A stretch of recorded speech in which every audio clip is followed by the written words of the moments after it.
Hi there everyone, it's Misty here from TheJollyFatElf. Welcome to another day in my 2019 holiday card series.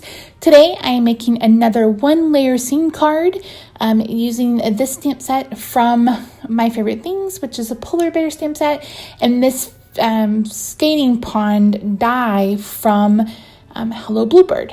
So I just lined up where I wanted my polar bear to be ice skating, and then I'm going to go ahead and stamp this on some Eclipse masking paper after I went ahead and stamped it onto the card layer.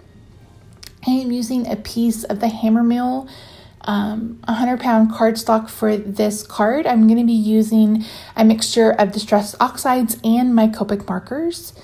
So once I have that placed, I'm going to go ahead and tape this down with some washi tape, and then I'm going to bring in this die from Hello Bluebird. So I wanted this scene, but I wanted it to be a one layer, so I decided to go ahead and use my die as a stencil. And this worked out really, really well. So I'm going to be using two different colors of Distress Oxides today. The first is Salty Ocean, and I'm using that for the actual pond. And the second one, I believe, is Tumbled Glass. So I am actually using some round brushes that I picked up from Amazon. These are, sometimes they're called toothbrush makeup brushes or oval makeup brushes. I know Picket Fence does the most amazing or whatever, but honestly, this is $13. You can get a set of like 10 from Amazon rather than spending so much money on the ones from Picket Fence. But you do you, boo. So here you can kind of see what we have started, and then I'm going to be bringing in some Copics and stuff to help me color this background. Now I do already have another one that I did. I wanted to make sure that I had one where I could practice the colors that I wanted to use on before taking them directly to my project. So here are the colors. Here's the other one, and you can see me here using the Copic markers and bringing them in and deciding which ones I think will work. So for I'm starting with B26, and this is really just kind of to add some shadow underneath the ground. So this is ground where he is skating, and I'm using the marker that's lighter than that one. I think it's B04 to kind of blend that out. Now I don't have any issue coloring over Distressed Oxides with my Copics. I've seen several people do this, so if it worries you, just give it a test. But I didn't have any issues, and I haven't seen any issues with my markers either. So I'm going to go ahead and add some more shading to the background here. I'm going to be using B01 and B02. I'm going to start with B02 at the bottom and kind of work that up. Again, just adding some dimension to what I've already filled in with the Distress Oxide inks. So I'm really just going in where there would be shadows, etc., to add this little bit of a darker, and then I'm going to go over it with the lighter. Now you could do this if you had the airbrush system. That would also work, but of course I don't have that, so yeah. So here I'm going to bring in, I think it's B00 to do the snow. So I wanted to keep with the blue, but I didn't want the same tone of blue. So this may be a BG 000, don't remember, but it's more of a blue-green rather than the blue that is the color from the pond. This did get a little bit darker than I wanted it to, but at the very end, you just really can't even tell. And you'll see me adding more colors, bringing more colors in, going back and forth for that. So I wanted to go ahead and color these trees, and I couldn't decide if I was going to do brown trees or if I was going to do some birch trees, if I was going to attempt to add in some wood grain, all those things. And I just decided, no, I wasn't going to do that. I was just going to color them brown. So I'm using several browns. Now I really kind of wish I'd done birch trees, but I was really worried that it wouldn't look like a birch tree. It would just like Misty made some marks and then colored things gray. Plus, I didn't think that there would be enough contrast, and I really like how this looks with the brown. And you'll see that in just a second. Like I said, I wanted to make sure I was practicing first before taking this to my project, because there's nothing worse than working on a one layer card like this, or a one layer scene. They're not necessarily one layer cards, they're just one layer scenes. And then you mess up and you kind of have to start all over. So I am using the darkest E79 on the outside. Initially, I'm just kind of feathering it in, but then I'm going to go ahead and take this marker and draw the outline of the tree. And I actually really love how these trees turned out. Again, I am not an expert when it comes to Copic coloring. I, just kind of do darkest to lightest. And, I didn't have really a light source here. I was just trying to keep the middles, a little bit lighter. And I really loved mixing this really cool E79 with the warmer E29. I think it was 29. Yeah, 29 and 27. I just felt like it added a ton of dimension and made the trees look rounded, especially when I went back over it and added a little bit more shadow on the outside. I don't know. I'm just really, really pleased with this card.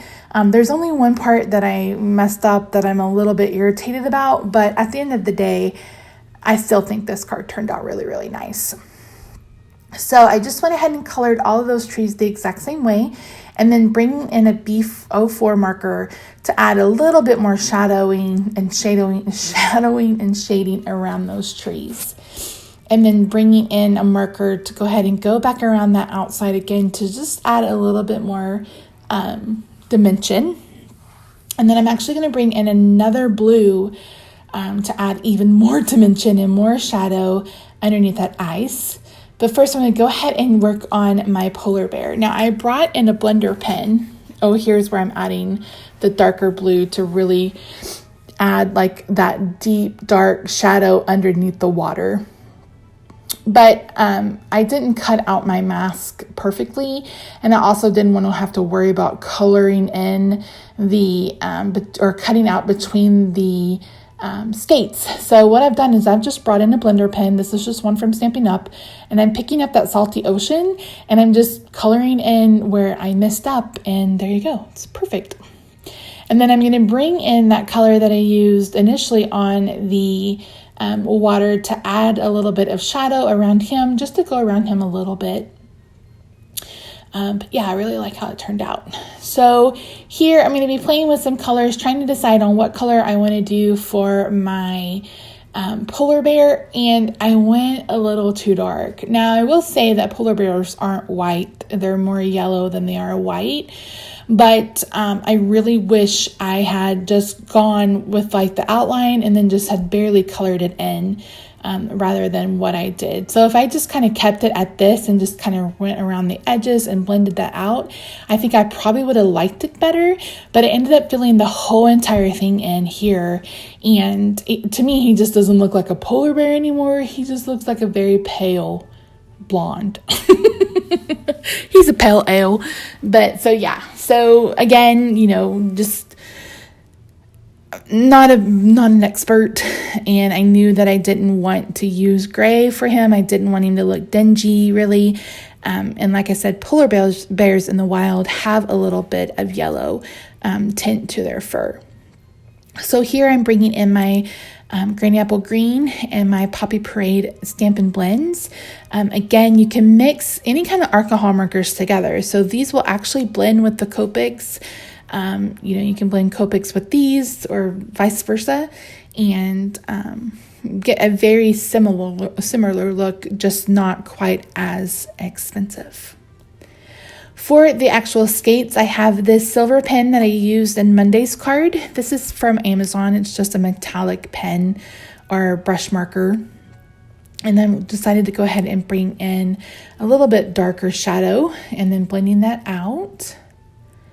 And then I'm going to go ahead and trim this down using my paper trimmer. Initially, I thought I might want to cut this out with a die, and you're going to see me bring in a die in just a second. Here, I was trying to decide if I wanted to add a little bit of gray And you just couldn't see it. So it's just like, that was a complete waste of time. But here, like I said, I just kind of kept fiddling with the color, bringing in, trying to add a little bit of dimension. And I just am so proud of this card. I love it so much. So here I'm going to go ahead and cut this out using my paper trimmer, and I've just cut it up close to the margins. And then I'm going to go ahead and bring in some paper. I couldn't decide if I wanted to use this Let It Snow Specialty Designer Series paper from Stampin' Up, or if I wanted to use the 6x6 Sprites. And I decided to go with the 6x6 Sprites because I really like this Harlequin pattern. And I really wanted to bring in some more of that red. So I'm making a little bit different of the Christmas card today. I'm actually using red. So Poppy Parade and Pacific Point. I went ahead and did Pacific Point as the background because there's so much blue in this scene, and I wanted to bring some more of it in. I kind of considered using Early Espresso, but again, Early Espresso is more like of a cool tone brown to me. So I went ahead and went with the Pacific Point. For my sentiment, I'm using this Season's Greetings from the So Many Stars bundle. Love this font. It's so stinking pretty. Here I'm just working on getting it straight, and then I'm going to bring in my Poppy Parade ink to go ahead and stamp that. So here I brought in my grid paper to line up the stamp because I was having a hard time with it on the plastic. So this is a really good trick if you need it. You just line it up on this grid paper, which you can pick up from the Stampin' Up website, and then you just line it up and pick it up with your Stamparatus, and then go. And then I'm going to line this up and then get this stamped. I mentioned in Monday's video that a Stamparatus is probably my most used tool in my craft room. It's one of my most favorite tools from Stampin' Up. So if you don't have one, I do suggest it. Christmas is coming. Put it on your Christmas list. Maybe Santa will be nice to you and bring it to you. So once I've done that, I'm going to go ahead and adhere everything together. I'm just using some tape runner for that. Again, I'm using this paper from the Brights and then this piece of Pacific Point. A little bit, like I said, of a different color combo for Christmas. But I really wanted to bring in that blue from this background. So that's it. Once I get this all adhered together, I'm going to bring in a wink of Stella or as Spectrum Raw glimmer pen. And then, just going to add some details with that and call it a day. So thank you so much for joining me, guys. If you're interested in this card, it will be for sale over on my Facebook page, which you can find linked down below. All the supplies, etc., will be linked in the coordinating blog post as well as down below in the description box. Leave me a comment letting me know what you think of this card. Like I said, I really love it, and I am loving this week of cards. I cannot wait for you guys to see Friday's cards. You're gonna die. So all right, guys, thank you so much for joining me. Leave me a comment down below, and I will see you on Friday for another card. Bye for now.